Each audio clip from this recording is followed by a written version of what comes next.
নতুন বছর বরণ করে নিতে প্রতি বছরই আতশবাজি, পটকা এবং উচ্চ শব্দে গান বাজনা করে অনুষ্ঠান করতে গিয়ে সমস্ত প্রাণীকুল পড়ে হুমকির মুখে। তবে এবার 31st নাইটে ঢাকার বাসাবাড়ির ছাদ ও সব ভবন, উন্মুক্ত স্থান, পার্কে আতশবাজি, পটকা ফোটানো বন্ধে কঠোর ব্যবস্থা নিতে হাইকোর্টে রিট দায়ের করা হয়েছে। সোমবার সুপ্রিম কোর্টের আইনজীবী মোহাম্মদ আশরাফুজ্জামান এই রিট দায়ের করেন। রিটে জনসমাগম ও আতশবাজি ঠেকাতে 31 ডিসেম্বর রাত 10টা থেকে 1টা পর্যন্ত 144 ধারা জারির মতো কঠোর ব্যবস্থা নেওয়ার নির্দেশ চাওয়া হয়েছে।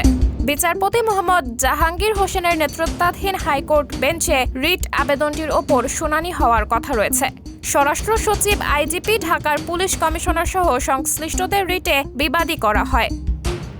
সাবরিনা জলিল, সবার কথা।